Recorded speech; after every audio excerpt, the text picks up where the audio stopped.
ఉమ్మడి కృష్ణా జిల్లాలో చంద్రబాబు నాయుడు గారి మీద విశ్వాసం లేకపోతాం. చంద్రబాబు నాయుడు గారు రాజకీయ పక్ష పెడితే ఆ రాజకీయ పక్షతో పార్లమెంట్ సభ్యులుగా అలాగే శాసనసభ్యులుగా ఎన్నికయ్యి స్వలాభాల కోసం వైసీపీలో చేరడమే కాకుండా మళ్ళీ చంద్రబాబు నాయుడు గారి మీద విమర్శించడం, లేనిపోయిన నిందలు వేయడం వీళ్ళకి అలవాటు పడిపోయింది. ఇప్పుడు కొత్తగా వీడు చేసిన నాని కుక్క మనవడం మొదలుపెట్టింది. మనవడం వరకు పడవలు నాని మొదలెవాడు మా నాని అంటే ఈ నానిని పలికిస్తుంది. వీడు మొన్న చంద్రబాబు నాయుడు గారు టికెట్లు అమ్ముకుంటున్నాడు అని ఆయన మీద ఒక నింద వేశాడు. ఎందుకంటే ఆ నిందని మేము ఇచ్చేయాలి కాబట్టి చెప్పు.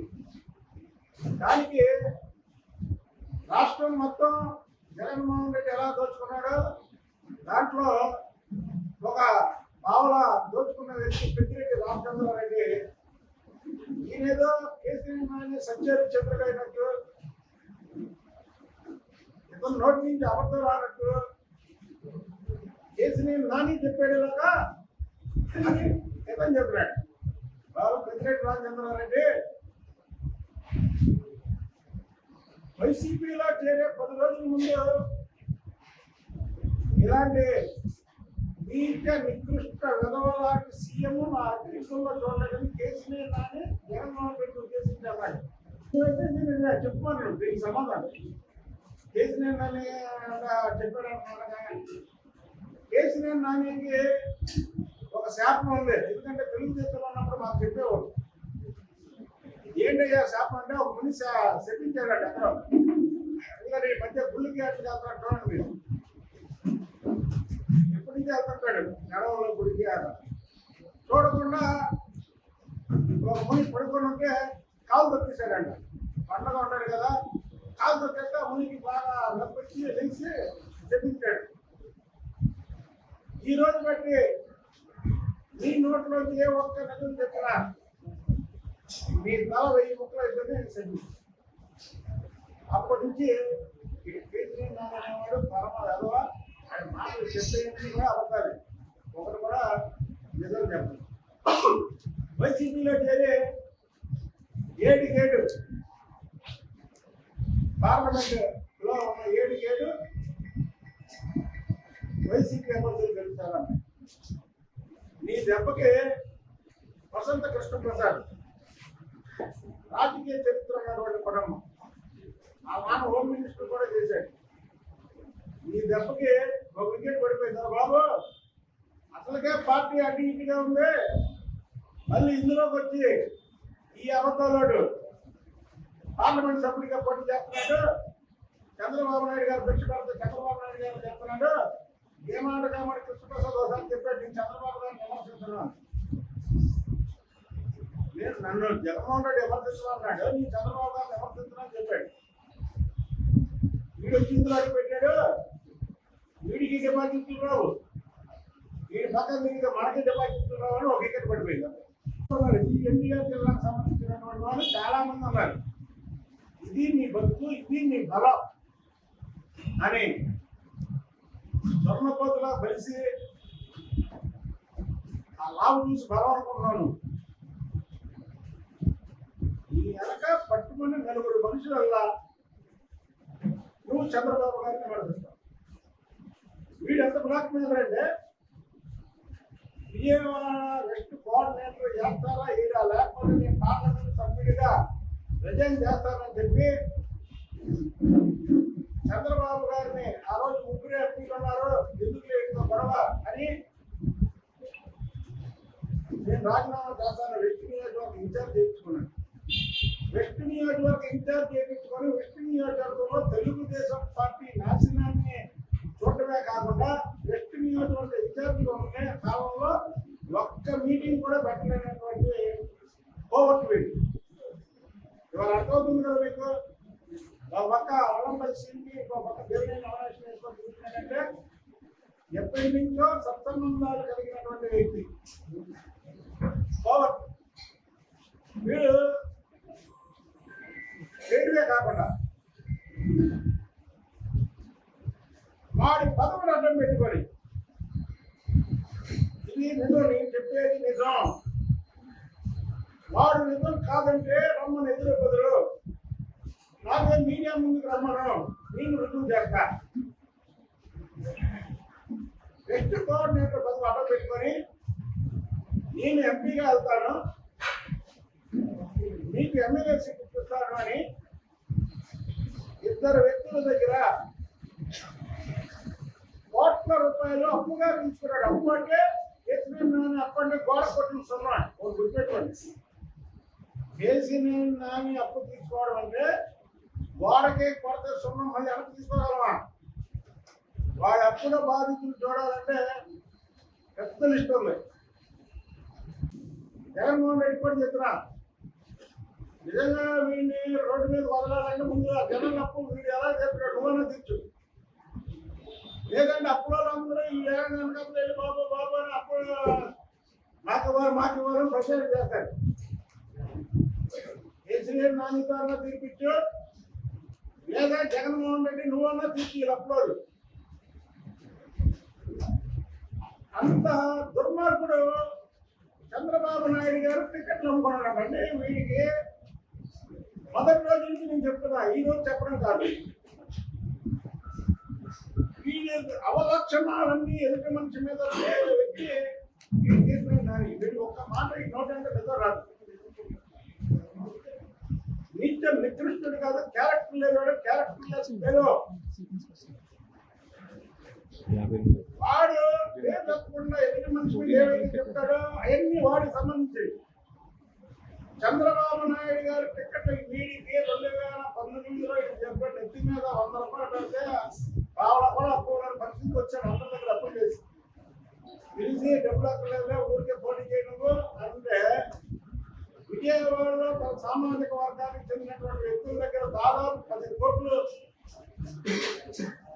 అప్పులుగా కానీ ఫండ్స్గా కానీ వసూలు చేసి ఎన్నాళ్ళు పెయింటింగ్ అయ్యాడు. వైసీపీ వాళ్ళు కూడా చెప్తున్నాం, బాబు జగన్మోహన్ రెడ్డిగా ఎవరో ఉన్నారు కదా, వీడి చేతికి డబ్బులు ఇచ్చారంటే నోట్ తీసుకుని ఇంట్లో పెడతాడు. అక్కడ నోట్ తీసుకుంటాడు ఖర్చులు కానీ, ఆ నోట రూపాయి ఇక్కడ ఉన్న వాళ్ళు ఎవరు అడగండి. తెలుగుదేశం పార్టీలో ఉన్నప్పుడు ఒక్క 100 రూపాయల నోటు ఎవరికన్నా సరే సహాయం చేశాడు అక్కడ ఒక్క చెప్పండి. సత్యం ఇదేదో ప్రెస్మెంట్ అబద్ధాలు ఆటమో లేకపోతే ప్రెస్మెంట్ ఎదుటి మనిషి మీద నింద వేయడమో కాదు. 100 రూపాయలు వాడి చేతిలో సహాయం చేయడు. ఎవడన్నా మూట తీసుకెళ్ళి లోపల పెట్టుకుంటాడు. నాకు తెలిసి నిన్న మైలవరం దాంట్లో కూడా ఇన్ఛార్జిగా వెళ్ళాడంటే ఎలాగో కృష్ణప్రసాద్ లేడు, ఇక్కడ కూడా అక్కడ డబ్బులు ఖర్చు పెట్టాలని మోటార్ మొత్తం చదువుకొని తీసుకుపోతాడు. అది వీడి ఎలకాలు పార్టీ వాళ్ళు వెనక వెళ్ళలేదు. నువ్వు మళ్ళీ మైలవరం నియోజకవర్గం ఇచ్చారు. నాకు తెలిసి జగన్మోహన్ రెడ్డి మంత్రాలకి కేసీఆర్ నాని బలం ఎంత ఉందో ఈ పార్టీ తెచ్చుకోరు. బలం కావాలి. మన ఊరికి అప్లికేషన్ పెట్టావు, మా సోదరులందరూ అలా 10 మంది తీసుకుంటే పెద్ద రాయలేదు. అసలు నువ్వు పార్టీ మారేటప్పుడు నీ బలం చూపిస్తావు కదా, ఏది నీ బలం ఏది? ఈ పార్టీ జగన్మోహన్ రెడ్డికి మొత్తం వెళ్ళిపోయి ఉంటుంది. నాకు తెలిసి వీడికి టికెట్ కూడా ఇవ్వడు. ఎందుకంటే కేసీఆర్ నాని అనేవాడికి వైసీపీ పార్టీకి బరువే తప్ప ఏ సమయంత లాభం లేకపోగా ఆఖరికి ఎమ్మెల్యే క్యాండిడేట్లు కూడా మేము పోటీ చేయం బాబు అని పారిపోతున్నారు. అది వీడు ఉన్న పరపతి. ఇంకోటి దగ్గర 6 సంవత్సరాలు పార్టీ అధ్యక్షుడిగా పనిచేస్తున్న తెలుగుదేశం పార్టీ చరిత్రలో లేదు. ఆ రోజు పార్టీ అధ్యక్షుడిగా విజయవాడలో 3 నియోజకవర్గాల్లో సమన్వయం చేయడమే కాకుండా ప్రతి ఒక్కరి దగ్గరికి వెళ్ళి అరబాబు ఇచ్చిన ఒకరికైతే పార్టీ గెలవాలి ఈ శిక్షుడే ఈ దగ్గర రానంటే అయ్యా బాబాని బతిలాడుకొని వీడు 2 సార్లు విజయవాడలో మెజార్టీ తెచ్చింది నేను పార్టీ అధ్యక్షుడిగా ఉన్నాను. ఇంకొక విషయం ఏంటంటే వీడికి గెలిచింది 8,000 అయితే గద్దె రామ్మోహన్కి అక్కడ 17,000 మెజార్టీ వస్తే వీడికి 12,000 వచ్చిందంటే గద్దె రామ్మోహన్ నియోజకవర్గంలో గద్దె రామ్మోహన్ దగ్గర వచ్చిన మెజార్టీతో వీడు గెలిచి ఈ గద్దె రామ్మోహన్ నేను గెలిపించాను. అంటే వీడు ఎన్ని చెప్పే కదా మునిశాపం ఉంది. ఆ మునిశాపం వల్ల వీడు మాట్లాడే ప్రతి ఒక్క మాట కూడా అబద్ధమే. దయచేసి మీడియా మిత్రులు కూడా చెప్తున్నా, వాడు అబద్ధాల కోరు. వాడు అబద్ధాలు టీవీలో ఎదురనుకోండి, మా నిజాలు కూడా టీవీలో అలా పక్కన పెట్టేయాలి. వాడు అబద్ధాలు చెప్తాడు, మీరు నిజాలు చెప్తారు. చంద్రబాబు నాయుడు గారు ఎన్ని టికెట్లు కూడా వీడి ఎప్పుడైతే మా దగ్గరికి వెస్ట్ నియోజకవర్గం టికెట్ ఇప్పిస్తారని డబ్బులు అప్పుగా తీసుకొని అప్పుడు ఇవ్వట్లేదు, వాళ్ళని ఎక్కడ బయట పెడతామని చంద్రబాబు గారి మీద గందు వేయడం. దానికి పెద్దిరెడ్డి రామచంద్రరెడ్డి నిజాయితీ పరుడు, మీరు ఏం మనస్తత్వం అన్నాడు. వీడి వెనకాల కనీసం వాడి కుటుంబ సభ్యులు కూడా లేదు. కేసీఆర్ చిన్ని పార్టీ కార్యక్రమంలో పాల్గొంటే ఎందుకంటే మొత్తం తమ్ముడు చేయని పని ఆయన చేస్తున్నాడు. నీకెందుకు ఏర్ష తమ్ముడు కదా, స్వాగతించచ్చు కదా అని వీరు తప్ప ఎవరు ఉండకూడదు. ఇవాళ కేసీఆర్ చిన్ని భార్య మీద స్టిక్కర్ కేసు, ఎవరన్నా మతం మీద స్టిక్కర్ కేసు పెడతాడా అంటే మన సొంతం గురించి మళ్ళీ ఇంకోసారి చెప్తుంది. మన కేసీఆర్ చిన్ని గారు యాగం చేస్తే ఆ యాగంలో వాళ్ళ తల్లి వాళ్ళ చెల్లి అంటే కేసీఆర్ నాని వెనకాల ఆఖరికి కుటుంబ సభ్యులు కూడా లేరు. కేసీఆర్ నాని వెనకాల తెలుగుదేశం పార్టీ కార్యకర్తలు ఎలా కూడా కాదు, కేసీఆర్ నాని వెనకాల కుటుంబ సభ్యులు కూడా లేరు అని తెలియజేస్తున్నారు. జగన్మోహన్ రెడ్డికి వాటికి తెచ్చిపోయి నాకు తెలిసి మీరు దగ్గర కూడా ఎవడో మారుతాడు. మళ్ళీ ఇక్కడ మాట్లాడితే చాలా చోట్ల మాట్లాడు కదా. అలాగే మొన్న గద్దె రామ్మోహన్ 2 సార్లు నా వల్ల గెలిచాడు. గద్దె రామ్మోహన్ ఎక్కడ, నువ్వు ఎక్కడ? గద్దె రామ్మోహన్ 94లో ఇండిపెండెంట్ గెలిచాడు. 99లో మాజీ కేంద్ర మంత్రి ఉపేంద్ర గారి మీద గెలిచాడు. అలాంటిది గద్దె రామ్మోహన్ నీకు విద్యాలా తెర్రా, నీకు పిచ్చి పట్టినట్టు మాట్లాడుతున్నావు నువ్వు. ఇంకో విషయం ఏంటంటే 2014, 2019 పార్టీ అధ్యక్షుడు పెద్దిరెడ్డి రామచంద్ర మైనింగ్ వ్యాపారం అనేది వేరే వాళ్ళు చేయడానికి లేదు. ఒక శాఖకి సంబంధించినటువంటి వ్యాపార లావాదేవీలు ఉంటే ఆ శాఖ ఆయన చేయకూడదు. జగన్మోహన్ రెడ్డికి ఆ మాత్రం ఇది కూడా లేదు. ఇతను కన్నులు ఇతనికి వ్యాపారం, దానికి ముఖ్యం, దానికి మంత్రి అంటే అతను చేతి పడి వీడు చెప్పడం, అతనేమో అది చెప్పడం. ఈ దేశాన్ని రాష్ట్రాన్ని నాశనం చేయడమే కాకుండా ఈ కుక్కతో మరికిస్తున్నారు. మరికించి నేను ఏదైనా మాట్లాడితే చంద్రబాబు గారు మాట్లాడిస్తానంట. చంద్రబాబు నాయుడు గారు నాతో మాట్లాడుతాడా? నేను చంద్రబాబు నాయుడు గారికి వేరే విధంగా చంద్రబాబు నాయుడు గారు మాట్లాడితే నేను మాట్లాడతా అంతే. ఇవాళ కాదు రేపన్నా నేను ఇదే సాక్ష్యం చెప్తా. కనుక కేసుకెళ్ళాని నీ అబద్ధాలకు కాలం జరిగింది. దయచేసి జగన్మోహన్ రెడ్డి నువ్వు కానీ అతనికి బీఫామ్ ఇవ్వాలనుకుంటే ముందు అప్రోలు పిలుచు, అప్రోలు సెటిల్ చేయి, తర్వాత బీఫామ్ ఇవ్వు. లేదా వీడియో కాదులే ఒక జీప్ పెట్టుకొని అప్రోలు అందరూ వీడియో కాదు. ఓకే తమ్ముడు, థ్యాంక్ యూ. టికెట్ ఇప్పిస్తారని అప్పు తీసుకొని వాళ్ళు పాపం అతని దగ్గరికి వెళ్తే వాడు లోపలికి వెళ్ళడానికి కూడా లేకుండా బయటకు వెళ్ళినాను. వాడు ఒక పిఏ ఉంటారు కదా, లోపలికి వెళ్ళకుండా అంటున్నా ఇక్కడ ఒకటి ఉందండి. అప్పు అనేది మీకు మంచి కోసం దానికి చిన్నగా ఇంజనీర్ కాంట్రాక్ట్ ప్యాకెట్ ఆడతాయి. మీకు తెలుసా చిన్నప్పటి నుంచి ఉన్న సాగుతా ఇంజనీర్ది ప్యాక్ అవ్వకపోయినా అయిపోయిందని పెడతాయి. కాంట్రాక్టర్ అన్ని బతికినా నా సొంత ఉండాలి. ఎందుకంటే లంచం అది అర్థమైందా మీకు? ఇంజనీర్ కాంట్రాక్ట్ ప్యాకెట్ ఆడితే ఎలాగో కేసు అని అప్పు తీసుకోవడం అదే. సింపుల్ గా చెప్పా. మీకు ఎంతగానో నేను చెప్పాల్సిన ఇవ్వలేదు.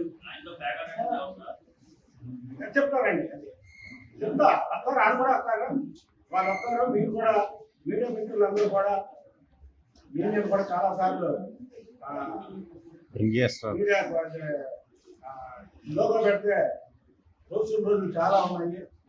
అయినా సరే మీరు బరాయించారు. పాపం బరాయించి వాడి సైకో మెంటాలిటీకి ఇచ్చేశారు. అలాగే ప్రతి ఒక్కడు వాడి భార్యన వాడి దగ్గర మానసికంగా ఇబ్బంది పడడంలోనే ఈ విజయవాడ సిటీలో లేదు. జగన్మోహన్ రెడ్డి కూడా సేమ్ అదే క్యారెక్టర్. కానీ పిలిచిన అయితే జగన్మోహన్ రెడ్డి ఈ పాటికి అర్థమైపోయి ఉంటుంది. నలుగురు కూడా ఈ పెద్ద మాట్లాడి తప్పు తురుము అనుకున్నాము. ఆఖరికి ఉన్న ఒక్క వసంత కృష్ణ కూడా వెళ్ళిపోయాడు. అది అంత మానవశం తెలుసా? ఇది ఒక ముఖ్యమంత్రి సభ పెడితే ఆ సభకి ఆల్రెడీ ఎమ్మెల్యే ఉన్నటువంటి వ్యక్తి జ్ఞానోదయ్ ఈ దాన్ని నేను రానని వెళ్ళిపోయాడంటే అసలు నువ్వు అసలు లెక్కలో లేడు. ఎవరో జగన్మోహన్ రెడ్డి ఓన్ అక్కడికి ఎవరినన్నా మంచి వ్యక్తిని పంపించి జనాలు మొబిలైజేషన్ చేశారంటే ఈ అప్పుల పడాలని పంపించారు. మోడల్ తీసుకొని డైరెక్ట్ గా వెళ్ళిపోతాడు. మేము ఒకే చెప్తాం. మన అప్లికేషన్ పెడతాం. అందరూ అడుగుతారు. రాష్ట్రంలో అందరూ అడగాలి కూడా. తెలుగుదేశం పార్టీ వాళ్ళు డిమాండ్ అంటారు. మీరు చూసుకుంటాడు. చూసుకొని ఆయన టికెట్లు అక్కడ మాకు పొత్తు మాట్లాడుకుంటారు. ఏ నియోజకవర్గాలు ఎవరికి ఇవ్వాలో ముందు ఆ పొత్తులు వెళ్ళిపోయింది. తర్వాత ఇది జగన్మోహన్ రెడ్డి మీరు రిలీజ్ చేశాడంటే 7 లిస్ట్ 8 లిస్ట్ రాత్రి చూసా. ఆ లిస్ట్ ఫస్ట్ నుంచి లిస్ట్ తీయండి. ఎన్ని పేర్లు మార్చాడా? చంద్రబాబు నాయుడు గారు పేర్లు మార్చాడు. ఒకసారి అన్ని చేస్తే అంతే. ఇప్పుడు ఇవన్నీ ఏంటంటే అసలు ఇది ఒక ఆటలాగా ఉంది జగన్మోహన్ రెడ్డికి.